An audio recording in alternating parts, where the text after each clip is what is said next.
My wife used my severe colorblindness to hide her affair in plain sight. She didn't know I was faking my condition and documenting her every move. The gift was wrapped in simple brown paper, the kind Chloe knew I liked. She handed it to me with that patient, gentle smile she always reserved for what she called my unique view of the world. "Happy anniversary, my love," she said, her voice soft as velvet. I unwrapped it carefully, my fingers tracing the edges of a canvas. It was a painting, a beautiful, intricate landscape of the city skyline, all rendered in 1,000 different shades of gray, from the deepest charcoal of the skyscraper shadows to the almost white silver of the distant clouds. "I wanted you to see the world the way I see it through your eyes," she whispered, her hand resting on my shoulder. All in beautiful shades. I felt that familiar dull ache in my chest, the one that always came when she treated me like a broken toy she had to tenderly care for. But I gave her the smile I'd perfected over 20 years, the one that said, "Thank you for understanding my fragile little world." I told her it was the most thoughtful gift I'd ever received, and in a way it was. It was a perfect monument to the lie I'd been living my entire life. Later that evening, the lie was in full swing. Chloe was getting ready for what she called a last-minute client dinner. She stood in the doorway of our bedroom, a vision in a simple black dress. But around her neck she draped a new scarf. It was silk, and even from across the room I could see the vibrant, shocking crimson. It was the color of a fresh wound. She spun around, a perfect little pirouette. "How do I look?" she asked, her eyes sparkling. I let my gaze linger for a moment, just as a real colorblind person might, focusing on the texture, the contrast. "Beautiful," I said, my voice even.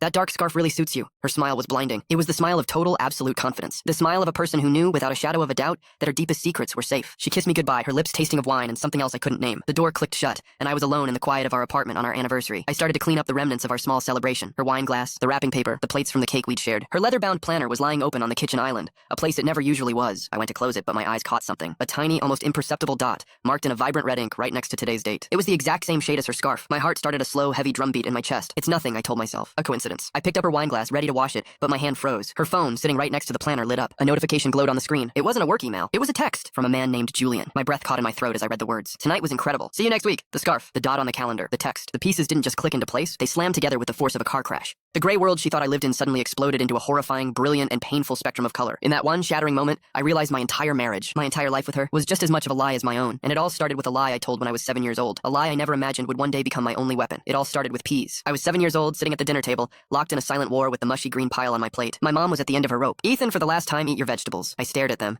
and in a moment of pure, childish desperation, the lie just fell out of my mouth. "I can't," I mumbled, looking up at her with what I hoped were the saddest eyes a 7-year-old could manage. "They're the same color as the tablecloth." "I can't see them." My mom stopped. She looked from the bright green peas to our dark green tablecloth. The anger on her face just melted away. It was replaced by this soft, gentle pity, a look I'd never seen before. She knelt down beside my chair, her voice suddenly hushed. "Oh, honey," she said, stroking my hair. "You can't see the color green?" I just shook my head, my lower lip trembling for effect. And just like that, the war was over. I didn't have to eat the peas. I got extra dessert. And in that moment, I learned a powerful lesson. A little bit of brokenness could be a shield. That small lie grew. It followed me through school, a convenient excuse for mismatched socks and failed art projects. By the time I was a teenager, it wasn't a lie anymore. It was just who I was. Ethan, the sweet colorblind kid, and I became an expert at maintaining the illusion. My whole life became a masterclass in observation. I don't see color, I see everything else. The subtle differences in shade and light, the texture of a fabric, the specific way a brand dyes its red shirts versus its green ones. I learned to navigate a world of color by ignoring the color itself.